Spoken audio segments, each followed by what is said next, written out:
Bienvenue dans les profondeurs. Ce que tu répètes sans comprendre te contrôle plus que tu ne l'imagines. Bienvenue sur Esprit Profond, l'espace où l'on ne survole pas les questions, mais où l'on plonge dans les zones de silence, d'ombre et de vérité intérieure. Aujourd'hui, on va parler d'un sujet que beaucoup évitent ou réduisent à des clichés, la dépendance. Pas seulement celle que l'on voit, celle qui fait peur ou qui détruit en silence, mais celle que tu portes sans même savoir qu'elle est là, celle qui se cache dans une habitude que tu justifies, dans un lien que tu refuses de rompre, dans une émotion que tu t'interdis de ressentir. Es-tu vraiment libre ou simplement habitué à tes chaînes? Et si ce que tu appelles « toi » n'était qu'une réaction programmée à des blessures jamais apaisées? Dans cette vidéo, nous allons explorer les mécanismes profonds de la dépendance à travers le regard de la psychologie, du corps, de l'identité et de l'âme humaine dans sa nudité émotionnelle. Chaque partie a été conçue pour te faire réfléchir, te déranger parfois, mais surtout te reconnecter à toi-même, parce que comprendre ta dépendance, ce n'est pas la fin. C'est peut-être, pour la première fois, le début de ta liberté. L'attachement invisible. Pourquoi la dépendance commence toujours dans l'ombre? Ce n'est pas ce que vous consommez qui vous emprisonne, c'est ce que vous fuyez. La dépendance commence rarement là où on croit. Ce n'est pas dans l'acte visible qu'elle prend racine, mais dans un recoin plus discret, l'ombre. Là où se logent les choses non dites, les émotions refoulées, les souvenirs étouffés. Un territoire silencieux où l'on préfère détourner le regard plutôt que d'affronter.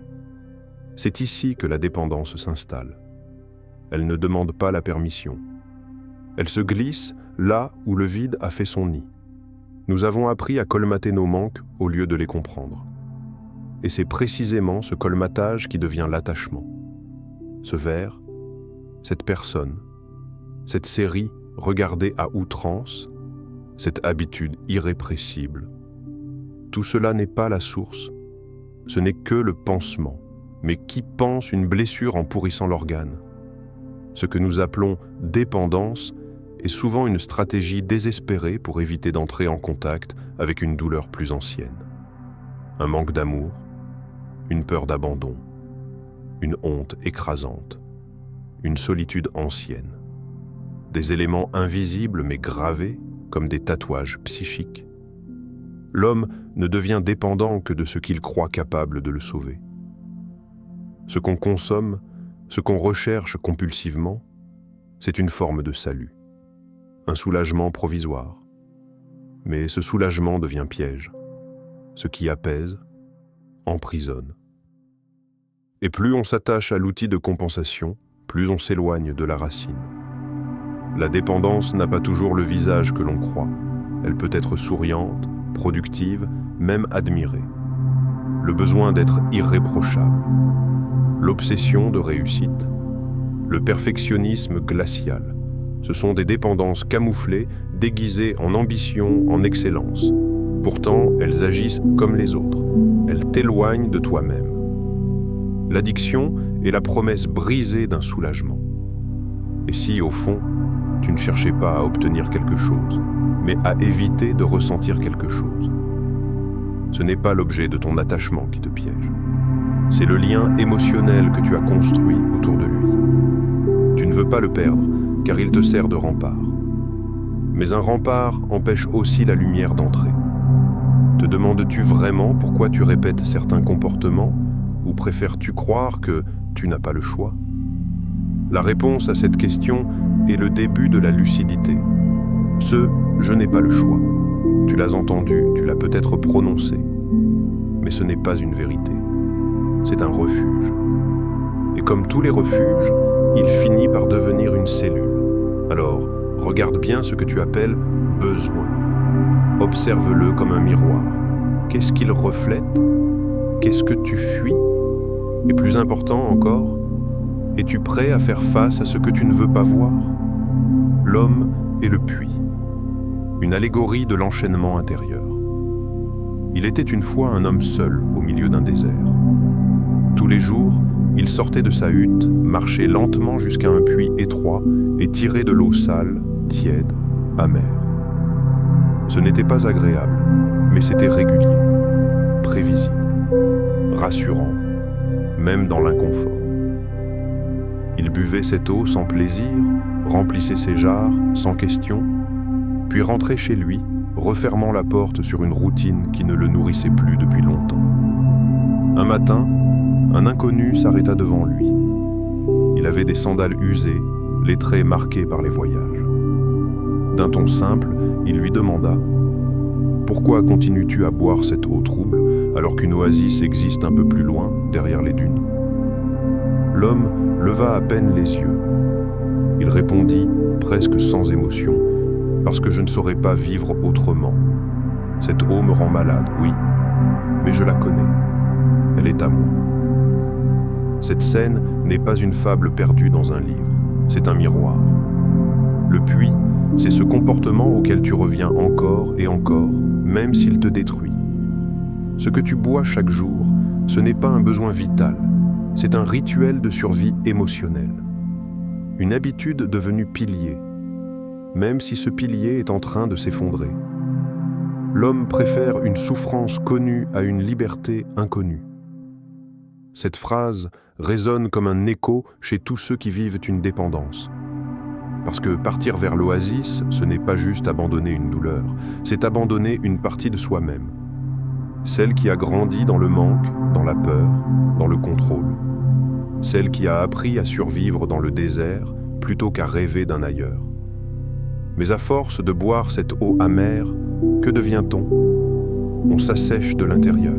On oublie qu'un autre goût est possible. Et chaque jour, le désert semble un peu plus vaste. Chaque jour, l'idée de l'oasis paraît plus lointaine, jusqu'à ce que la souffrance devienne normale, acceptable, intégrée. Qui serais-tu sans cette habitude ? Sans ce lien ? Sans ce mécanisme ? C'est là le piège ultime. Ce n'est pas seulement la dépendance à l'objet, c'est la dépendance à l'identité qu'on a construite autour. Quitter le puits, c'est peut-être aussi quitter l'image de soi qu'on a appris à aimer, même si elle nous détruit. Et toi, quel est ton puits ? Est-ce cette relation où tu n'existes plus ? Ce geste que tu fais en cachette, chaque jour pour calmer l'agitation ? Ce besoin de reconnaissance permanent qui te vide plus qu'il ne te remplit ? Ce n'est pas la mer qui te noie, c'est le fait de rester sous l'eau. La peur de l'inconnu est légitime. Elle n'est pas une faute, mais elle ne doit pas devenir un refuge. Il existe une oasis, pas parfaite, pas facile à atteindre, mais réelle. Et parfois, le plus grand acte de courage, ce n'est pas de courir. C'est de regarder le puits en face et de se dire enfin « Je ne veux plus m'abreuver de ce qui me tue lentement. » Les chaînes invisibles, ce que ton cerveau ne te dit pas. Le cerveau ne cherche pas le bonheur, il cherche la répétition. Ton esprit croit que tu fais des choix. Mais bien souvent, c'est ton cerveau qui répète des scripts anciens. Pas parce qu'il est défectueux, parce qu'il pense te protéger. Parce qu'il préfère ce qu'il connaît, même si c'est douloureux, à ce qu'il ignore, même si c'est prometteur. Ce que tu appelles habitude, ton cerveau l'appelle sécurité.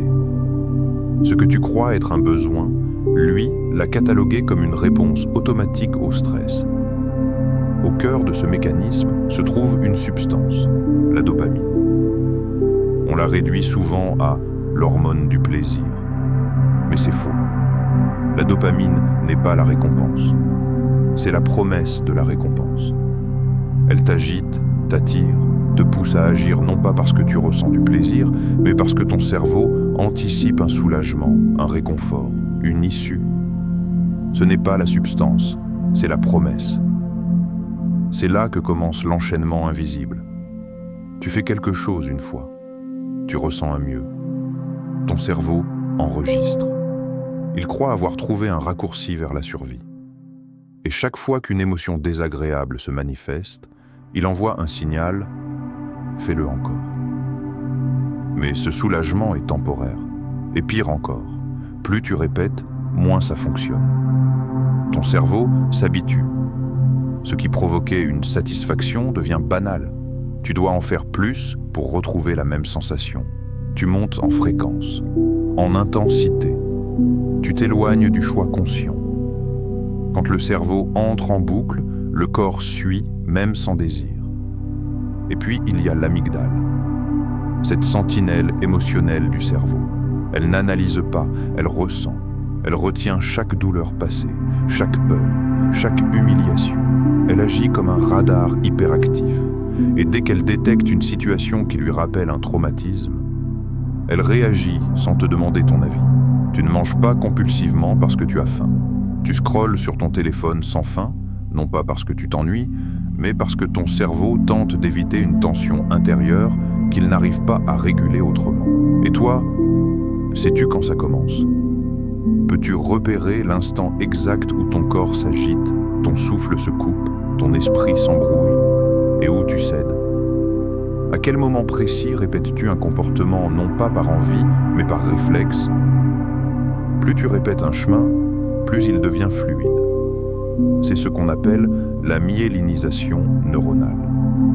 Ton cerveau crée des autoroutes mentales, des automatismes puissants, et la douleur connue devient plus attirante que le calme inconnu.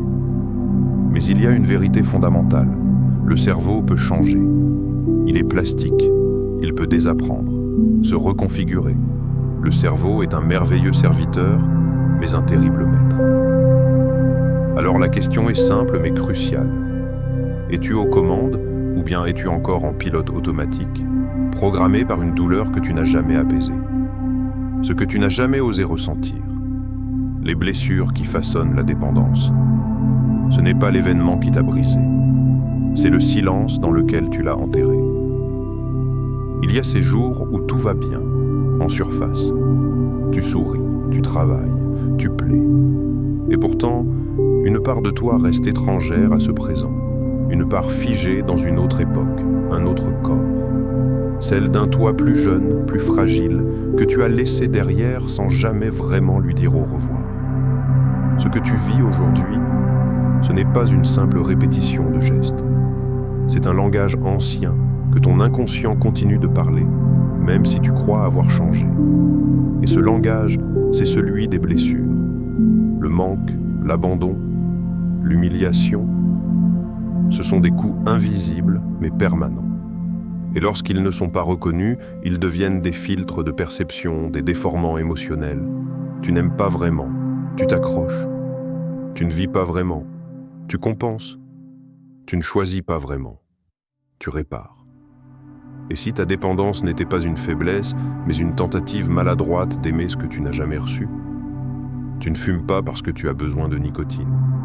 Tu fumes pour t'accompagner dans ta solitude. Tu ne restes pas avec cette personne parce qu'elle te rend heureux. Tu restes parce qu'elle valide, pour quelques instants, que tu mérites d'exister. Tu ne travailles pas autant par passion. Tu le fais parce que l'idée de ne rien faire te renvoie à une absence de valeur. Les dépendances sont des cris muets d'un soi oublié. Ton corps le sait. Ton dos, ton ventre, ton souffle.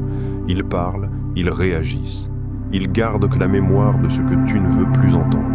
Une tension au plexus solaire. Chaque fois que tu entends, tu n'es pas à la hauteur. Une gorge nouée dès que quelqu'un s'éloigne. Un besoin irrationnel de plaire, de prouver, d'être parfait, comme si ton droit d'exister en dépendait. Ce que l'on ne veut pas savoir de soi-même finit par se manifester dans sa vie comme un destin. Et toi, quand as-tu pleuré la dernière fois sans culpabiliser? Quand as-tu accepté une émotion sans vouloir l'éteindre, la rationaliser, la cacher? Depuis combien de temps évites-tu ce que tu ressens vraiment? Le cœur de la dépendance ne bat pas dans le présent. Il bat dans le passé non digéré. Et au fond de ce passé, il y a un enfant. Pas un concept. Un réel souvenir vivant. Un enfant qui s'est cru responsable du rejet qu'il a subi. Qui a cru devoir être sage pour être aimé.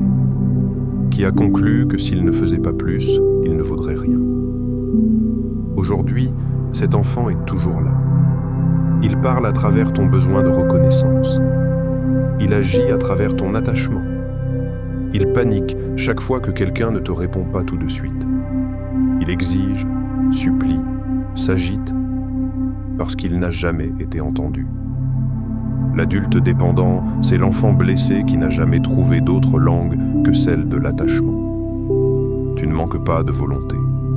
Tu manques de lien avec cette partie oubliée de toi.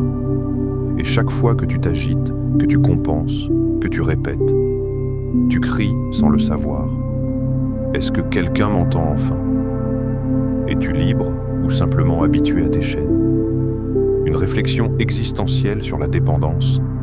L'homme est condamné à être libre. Cette phrase dérange, car elle arrache le confort de l'innocence. Elle affirme que la liberté est un fardeau, un poids, une responsabilité qui oblige à se regarder dans le miroir sans excuse. Tu penses peut-être que tu choisis, que tu décides, que tu agis. Mais si tu regardes avec honnêteté, combien de tes gestes sont des répétitions automatiques? Combien de tes choix sont dictés par la peur, la blessure, le besoin de sécurité? La dépendance offre un terrain familier, un sol stable, une structure. On sait ce qu'on perd, on ne sait jamais ce qu'on gagne. Alors on s'attache, non pas à ce qu'on aime, mais à ce qu'on connaît. Tu dis, je suis comme ça. Mais qui a sculpté ce comme ça? Es-tu vraiment né avec cette impulsivité, cette anxiété, cette obsession? Ou bien as-tu appris à survivre avec elle, jusqu'à ne plus savoir qui tu étais sans elle? Ce que tu fais de ce qu'on a fait de toi, voilà ce qui compte. Être libre, ce n'est pas faire tout ce qu'on veut. C'est reconnaître que l'on a un choix, même minuscule, même fragile. C'est refuser de laisser ses chaînes définir son identité. La dépendance, elle, anesthésie cette liberté. Elle t'offre une excuse parfaite pour ne pas choisir. Ce n'est pas moi, c'est plus fort que moi. Je suis comme ça depuis toujours. Je ne peux pas changer, c'est ma nature. Mais qu'est-ce que la nature, si ce n'est une identité construite au fil des peurs et des répétitions? Entre le connu douloureux et l'inconnu libérateur, l'homme choisit souvent la douleur. Tu restes attaché, non pas par faiblesse, mais parce que le vide t'effraie. Parce que la liberté réelle demande de t'interroger sur ton propre pouvoir. Elle ne te sauve pas, elle t'expose. Elle te laisse face à toi-même, sans excuse, sans passé pour te couvrir. Et toi, si tu retirais chaque couche, cette peur, cette habitude, cette justification, qui resterait-il? Qui serais-tu sans ta dépendance, sans ton masque, sans ton rôle? Cette question, tu la fuis peut-être, car elle est violente. Parce qu'elle n'a pas de réponse immédiate, mais elle est nécessaire. Le premier acte de liberté, c'est de dire « Ceci ne me définit plus ». Prendre conscience de ta dépendance, c'est reconnaître que tu n'es pas ce que tu fais de manière répétée. Tu es celui qui peut choisir autrement. Tu peux être façonné par l'enfance, blessé par la vie, fatigué par les combats, mais tu n'es pas condamné à répéter. Tu es libre d'interrompre le cycle. Et cette liberté, c'est peut-être le point de rupture le plus intime, le plus exigeant, le plus libérateur. Quand ton corps crie ce que ton esprit tait, libérer la dépendance à travers le corps. Ton corps te parle. Ce n'est pas qu'il ne t'écoute pas, c'est que tu ne l'entends plus. Ton esprit croit qu'il contrôle. Mais ton corps, lui, se souvient de tout. Avant même que tu sois capable de nommer une émotion, il l'avait déjà ressentie. Avant même que tu comprennes une douleur, il l'avait déjà stockée. Et maintenant, il la répète, chaque jour, à travers des tensions, des élans, des inconforts que tu ignores ou que tu tentes d'effacer. Chaque dépendance est un dialogue brisé entre le corps et la conscience. Ce geste que tu fais sans réfléchir, boire, manger, t'agiter, scroller, n'est pas seulement un automatisme mental. C'est une réponse physique à une alerte invisible. C'est ton système nerveux qui s'emballe, c'est ton ventre qui se noue, c'est ton souffle qui se bloque. Et tu réagis. Pas parce que tu veux, parce que ton corps implore une issue. Ce que tu refuses de pleurer, ton corps le transforme en symptôme. Tu crois que ton dos est tendu parce que tu as trop travaillé.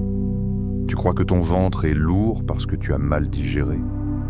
Mais as-tu remarqué comme ces douleurs réapparaissent, toujours dans les mêmes contextes émotionnels? Tu as peut-être appris à ne pas crier, à ne pas pleurer, à ne pas trembler. Mais ce que tu n'exprimes pas, le corps l'imprime. La dépendance devient alors une forme de régulation corporelle. Tu fumes pour ralentir. Tu manges pour remplir un vide qui ne se situe pas dans l'estomac. Tu t'agites pour fuir l'immobilité, car dans le silence, tu entends trop de choses. Et toi, si tu t'arrêtais? Si tu fermais les yeux maintenant, que dirait ton corps? Où vit cette tension que tu appelles toi? Il n'y a pas de secret miracle, mais il y a un point d'entrée. Et ce point, c'est la respiration. Pas celle que tu fais machinalement, celle que tu observes. Quand tu respires profondément, ton système nerveux se calme, ton esprit ralentit, l'envie compulsive devient moins urgente. Essaie, inspire, laisse l'air entrer, retiens, expire, sens le mouvement de ta poitrine, sens la température de l'air. Tu es ici, tu es vivant, tu es présent. Dans chaque souffle lent et profond, il y a une graine de liberté. Le corps peut aussi se reconnecter par le mouvement lent. Une marche consciente, un étirement prolongé, un contact de la main sur le ventre. Non pas pour faire quelque chose, mais pour sentir que tu existes autrement que dans la compulsion. C'est dans ce petit espace, entre le besoin et la réaction, que naît une autre possibilité. Ce n'est pas un remède, c'est un premier pas. Ton corps est ton allié. Il ne veut pas te détruire, il veut que tu l'écoutes. Peter Levine, tu n'as pas besoin de comprendre toute ta vie pour commencer à t'apaiser. Tu peux commencer là, dans ton souffle, dans une épaule qui se détend, dans une main posée sur ton ventre. Et si ce corps, que tu as souvent utilisé comme un outil, devenait maintenant ton guide vers l'intérieur? Assez d'excuses. La vérité que tu refuses d'entendre, tu dis que tu veux changer, mais veux-tu vraiment? Arrête-toi. Pas dans 1 minute. Maintenant. Tu veux guérir, tu dis. Tu veux arrêter. Tu veux te libérer. Mais est-ce que tu veux vraiment te libérer? Ou est-ce que tu veux juste cesser de souffrir sans avoir à faire l'effort que la liberté exige? Parce que la vérité, c'est que tu sais. Tu sais que ce que tu fais te détruit. Tu sais que cette habitude t'étouffe. Mais tu continues. Tu répètes. Tu racontes la même histoire à ton entourage, à toi-même, au miroir. Et chaque jour, tu renforces les barreaux de ta cellule avec des mots doux et pleins d'excuses. Je suis fatigué. C'est pas le bon moment. J'ai déjà fait tant d'efforts. Mais faire des efforts, ce n'est pas se transformer. Et vouloir changer, ce n'est pas changer. Tu te dis peut-être, c'est plus fort que moi. Mais ce que tu oublies, c'est que chaque fois que tu répètes ce discours, tu t'abandonnes un peu plus. Tu deviens ton propre saboteur, ton propre ravisseur, ton propre bourreau, doux mais destructeur. La douleur n'excuse pas l'abandon de soi. Tu penses ne pas avoir le choix. Mais tu choisis chaque jour de continuer. Tu choisis l'attente, l'illusion, le confort toxique. Alors pose-toi une seule vraie question. Combien de fois vas-tu trahir tes propres promesses avant de ne plus te croire toi-même? Tu n'as pas besoin d'un miracle. Tu n'as pas besoin d'un événement magique qui va changer ta vie. Tu as besoin de cette décision brutale et consciente. Je ne veux plus me mentir. La liberté, c'est ne plus demander la permission à sa souffrance. Et ce qui déclenche cette rupture, ce n'est pas la honte. La honte te paralyse. Ce n'est pas la culpabilité. Elle t'écrase. Ce qui déclenche la rupture, c'est la dignité. Le jour où tu regardes ta vie et que tu dis « Ce n'est pas ce que je mérite. Ce n'est pas ce que je veux laisser derrière moi. » Pas pour les autres. Pas pour prouver. Pour toi. Parce que tu vaux mieux que l'ombre que tu t'es habitué à habiter. Tu n'as pas à attendre d'aller plus mal pour décider d'aller mieux. Alors assez. Assez de demi-promesses. Assez de faux départs. Assez de « j'essaye ». Tu n'es pas une tentative, tu es une décision. Tu peux continuer à faire semblant, ou tu peux t'arrêter là, maintenant, et dire pour la première fois de ta vie, ça suffit.